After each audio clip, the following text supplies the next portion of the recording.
ओम श्री विष्णवे नमः। जय श्री कृष्णा सनातनियों। आज इस वीडियो में जानेंगे माघ मास के शुक्ल पक्ष की एकादशी के बारे में। इस एकादशी को जया एकादशी कहते हैं। वैसे तो हर महीने में 2 एकादशी आती है, एक शुक्ल पक्ष में और एक कृष्ण पक्ष में, और हर एकादशी का एक अलग नाम होता है, अपना महत्व होता है। उसी प्रकार माघ के महीने में शुक्ल पक्ष में आने वाली एकादशी जया एकादशी कहलाती है। यह एकादशी बहुत पुण्य फलदायी होती है। इस एकादशी का व्रत रखने से व्यक्ति नीच योनि जैसे भूत प्रेत पिशाच की योनि से मुक्त हो जाता है और भगवान विष्णु की कृपा से धन समृद्धि सुख शांति प्राप्त करता है।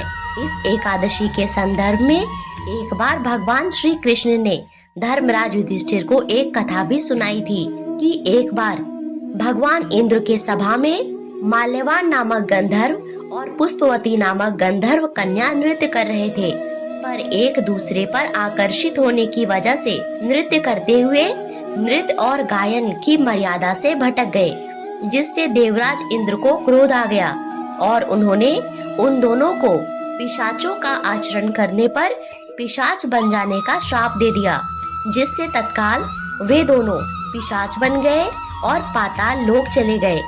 फिर अपने दंड की अवधि पूरी कर प्रायश्चित करने के बाद इसी जया एकादशी के व्रत के प्रभाव से उन्हें इस योनि से मुक्ति मिली और उन्होंने देवलोक पाया, स्वर्ग में स्थान पाया।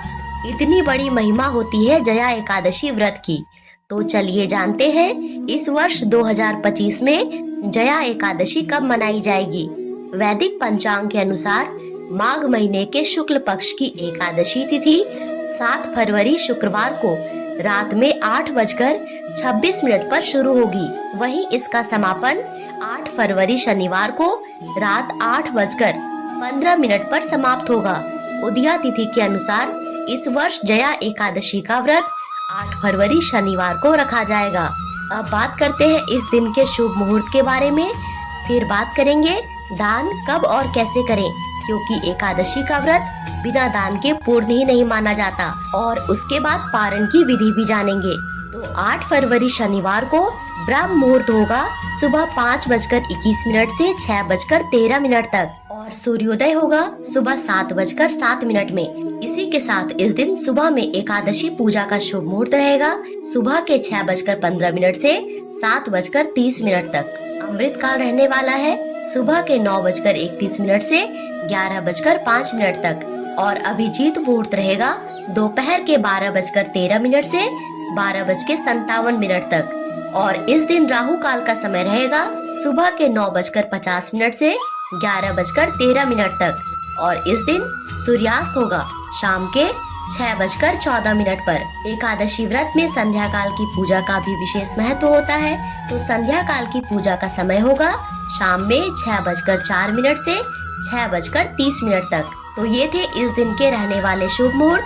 आपको बस इतना ध्यान रखना है कि राहु काल में कोई भी शुभ कार्य नहीं किया जाता है। तो सुबह में जब आप यह व्रत का संकल्प करेंगे या व्रत की पूजा करेंगे तो इतना ध्यान रखेंगे कि आप राहु काल शुरू होने से पहले या राहु काल खत्म होने के बाद ऐसा करेंगे। राहु काल में किया गया कोई भी शुभ कार्य फलित नहीं होता है। जया एकादशी के दिन भगवान विष्णु और माता लक्ष्मी की पूजा करने से आरोग्यता की प्राप्ति होती है, परिवार में सुख शांति उन्नति आती है।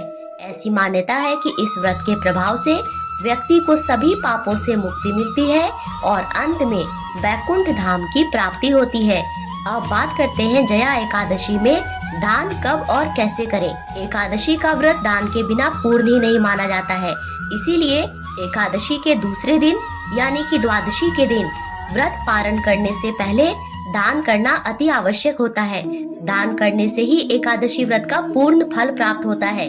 इस संदर्भ में षटतिला एकादशी जो माघ मास के कृष्ण पक्ष में आई थी, इससे जुड़ी एक कथा भी थी जो आपने हमारे चैनल पे जरूर सुना होगा। एक बूढ़ी माई थी जिसने हर एकादशी का व्रत किया था, लेकिन उसने कभी कोई दान नहीं किया था। इसी कारण भगवान विष्णु चिंतित थे कि उसे कैसे एकादशी का पूर्ण फल मिले कि उसे बैकुंठ की प्राप्ति हो। और अंततः भगवान विष्णु को स्वयं भिक्षुक बनकर उस बूढ़ी माई के द्वार पर आना पड़ा। इसीलिए एकादशी के व्रत में दान का अत्यंत महत्व होता है। लेकिन एकादशी के दिन दान नहीं करना चाहिए। एकादशी के दिन अन्नदान नहीं करते हैं। इसीलिए आपको एकादशी समाप्त होने के बाद द्वादशी के दिन सुबह नहा धोकर पूजा पाठ करने के बाद अपना व्रत पारण करने से पहले यानी कि व्रत खोलने से पहले एकादशी का दान करना चाहिए। एकादशी के दान में आप सीधा दान कर सकते हैं, जिसमें चावल, दाल, आलू, आटा, ऋतु की फल, ऋतु की सब्जियां, दक्षिणा का पैसा इत्यादि होता है।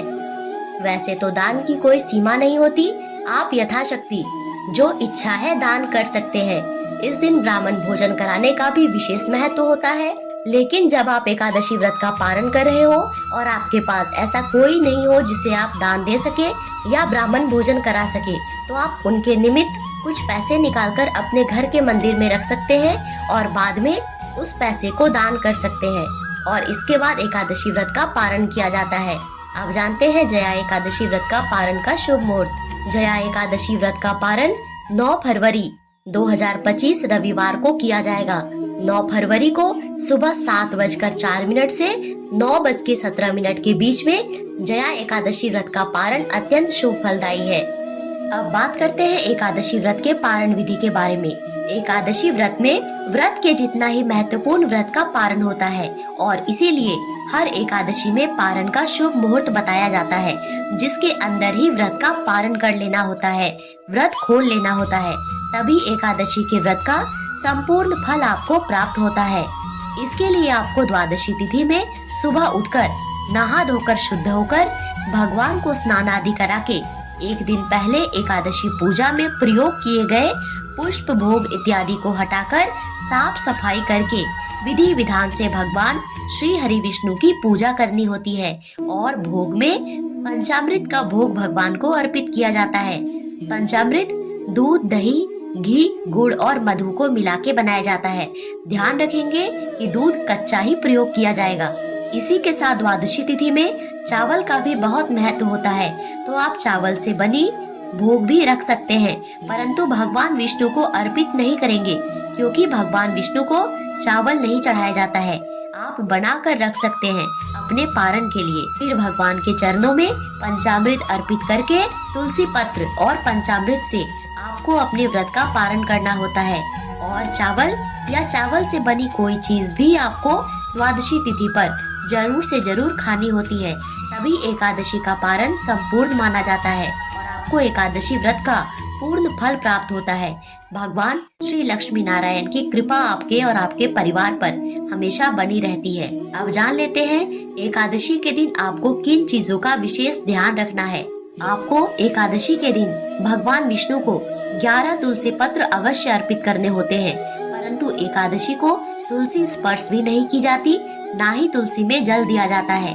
इसीलिए एकादशी से एक दिन पूर्व दशमी को ही तुलसी पत्र तोड़ कर रख लेने होते हैं। फिर भगवान विष्णु को एकादशी के दिन पीली चीजें ज्यादा अर्पित करें, जैसे पीले वस्त्र, पीले फूल, पीली मिठाई इत्यादि, क्योंकि भगवान विष्णु को पीला रंग विशेष पसंद होता है। और आपको भी एकादशी के दिन स्वयं भी पीला वस्त्र धारण करना चाहिए। भगवान विष्णु और माँ लक्ष्मी को शंख अत्यधिक प्रिय होते हैं, इसीलिए एकादशी के दिन भगवान विष्णु और माँ लक्ष्मी का शंख से अभिषेक जरूर कराएं। शंख में जल, हल्दी, केसर, अष्टगंध, इत्र इत्यादि मिलाकर ओम नमो भगवते लक्ष्मी नारायणाय नमः ऐसा बोलते हुए पूरे शंख के जल को थोड़ा थोड़ा करके 3 बार में भगवान को अर्पित करें और थोड़ा जल उसी शंख में बचा लें। उस जल को अपने ऊपर और अपने परिवार के सभी सदस्यों के ऊपर छिड़के आपके घर में कभी धन वैभव की कमी नहीं होगी, कभी नकारात्मक शक्ति आपके घर में प्रवेश नहीं कर पाएगी। इसी के साथ एकादशी के दिन लड़ाई झगड़ा, कलह क्लेश इनसे बचना चाहिए। झूठ बोलना, दूसरों की निंदा करना या किसी का अपमान इस दिन नहीं करना चाहिए। एकादशी के दिन गाय को चने की दाल और गुड़ जरूर खाने को दे। एकादशी के दिन संध्या काल के समय अपने घर के मंदिर में तुलसी माँ के पास और केले के वृक्ष के पास शुद्ध घी का दिया अवश्य प्रज्वलित करें और अपने मुख्य दरवाजे पर तिल के तेल का दिया जलाएं, क्योंकि विष्णु पुराण के अनुसार एकादशी की संध्या बेला के समय भगवान विष्णु और माँ लक्ष्मी पृथ्वी भ्रमण पर आते हैं और हर घर में प्रवेश करते हैं। इसीलिए एकादशी पर दिए अवश्य प्रज्वलित करें। पूरा दिन राधे राधे राधे कृष्ण श्री हरि का जाप करते रहें। इससे आपको भगवान के समीप होने का एहसास मिलेगा। आपकी आत्मा तृप्त होगी, मन निर्मल रहेगा। इसी के साथ इस दिन आपको मेरे चैनल पर एकादशी व्रत कथा भी सुनाई जाएगी। आशा करती हूँ यह वीडियो आपके लिए उपयोगी रही होगी। ऐसी जानकारी समय से पहले पाने के लिए मेरे चैनल को सब्सक्राइब करना और वीडियो को लाइक करना मत भूलिएगा। Thank you so much for watching. Radhe Radhe.